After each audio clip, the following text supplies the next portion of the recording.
Okay, so I have touched on this one before, but I think it is really one of the major defining issues of our time. The New European, which is not a newspaper I often get because it's a little bit pricey, but had an interesting article by Andrew Adonis, former Labour minister, on the position of the former Australian Prime Minister Kevin Rudd, um, as to how the West needs to approach China. Um, and some very revealing things came up in that piece. Apparently, Rudd is actually taking a course on Xi Jinping at Oxford University, where he's doing some sort of dissertation. Of course, Kevin Rudd's no longer in office.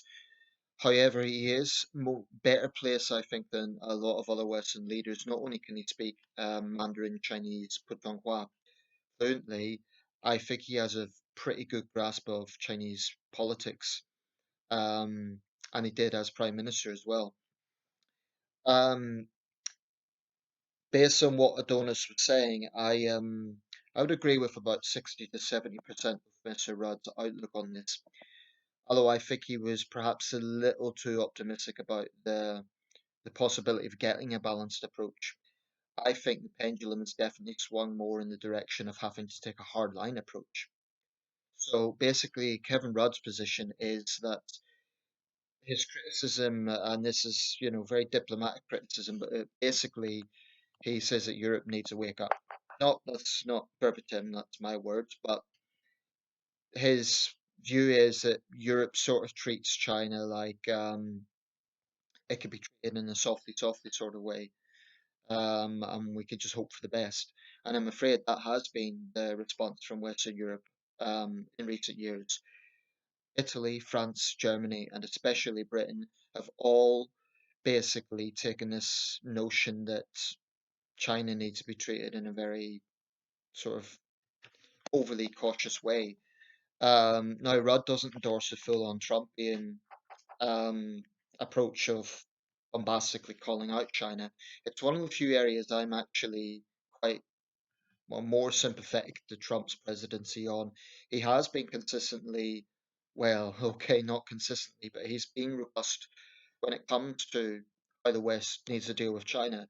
And Mike Pompeo has been very outspoken on this as well, as has Nikki Haley and other Trump administration officials.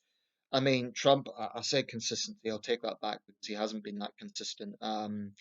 He has simultaneously praised China and Xi Jinping whilst also publicly denouncing it. So I don't think Trump is entirely the person to look to as the great savior of the free world. Right now, I'm afraid there isn't any one individual that really stands out in that regard. I mentioned the mayor of Prague.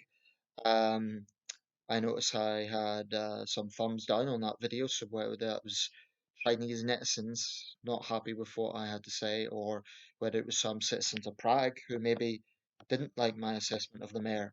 But he is one Western politician who has spoken out.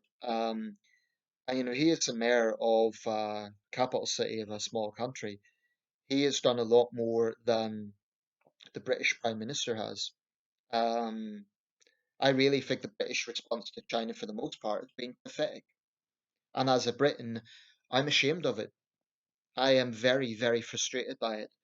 Um, but what we have seen, the attitude from Beijing has been absolutely disgraceful.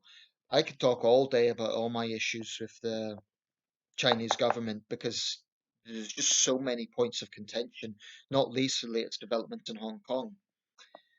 Um, you know, we hear this expression, so-called wolf warrior diplomats. It's in reference to a popular Chinese nationalistic film.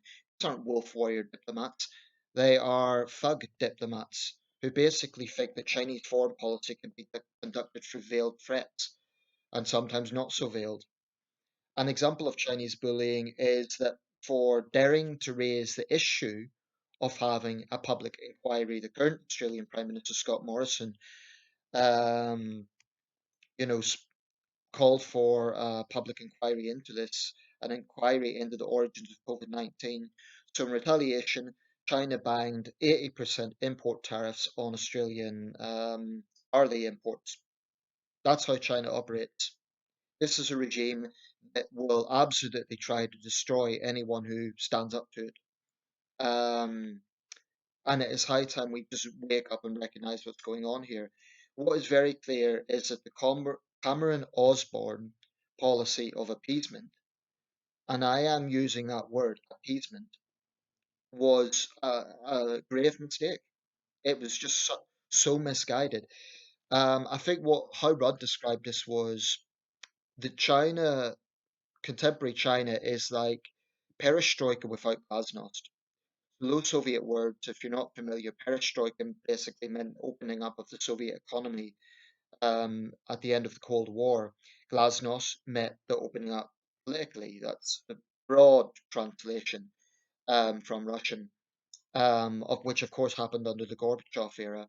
But with China, you have perestroika, so it's developed economically, and there has been some economic reforms, but there's been not only no political reforms, but it's actually become more totalitarian under Xi Jinping. And what's particularly dangerous about China right now, in my opinion, it's it's not so much communism. I made no secret of my contempt for communism.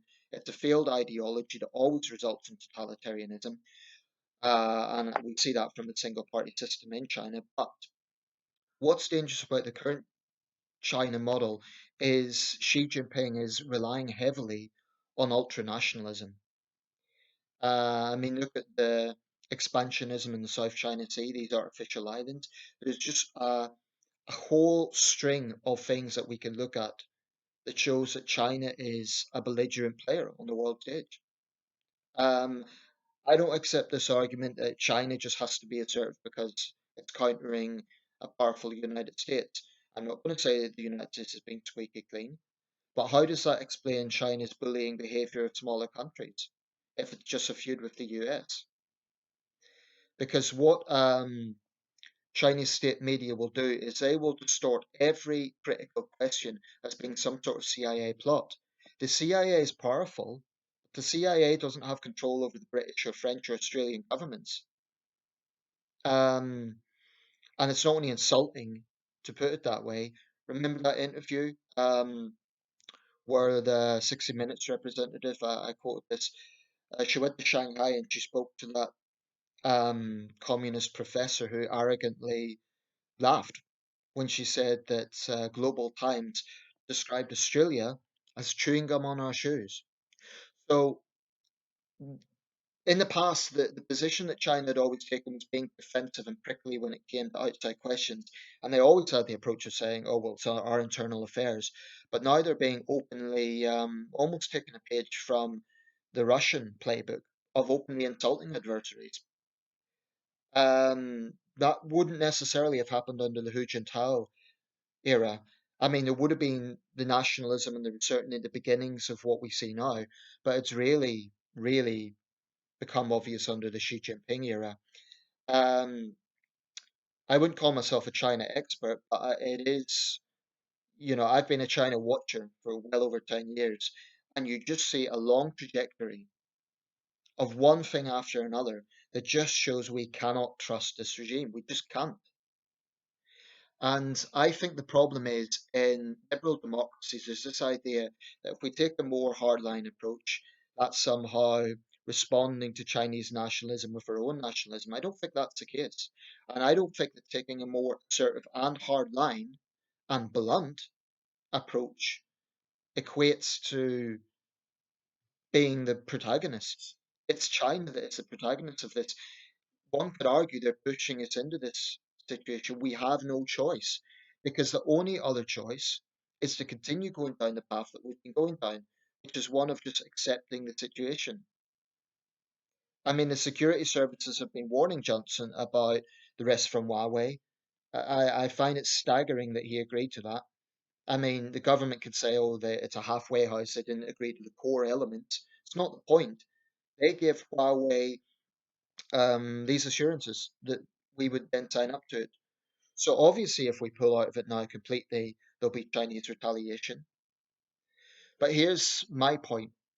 Yes, there'll be retaliation. It's a price we have to, or it's a risk we have to take. Because what is the alternative? The alternative is not only very real security issues, but it's also, frankly, selling our national honor. There is an issue here of patriotism. There is an issue of, we hear all the time about China wants to, or Chinese diplomats want to save face because they're so prickly about criticism of COVID-19, among many other things. I could talk about the concentration camps in Xinjiang. I could talk about how they've effectively destroyed one country, two systems. It's now basically one country, one system. And there are so many things the Chinese Communist regime can be criticized for. Um, but in some ways, I'm more angry with the reticence of the West to stand up to this. And I've just got a phone call. But our courts need to change. Kevin Rudd is right.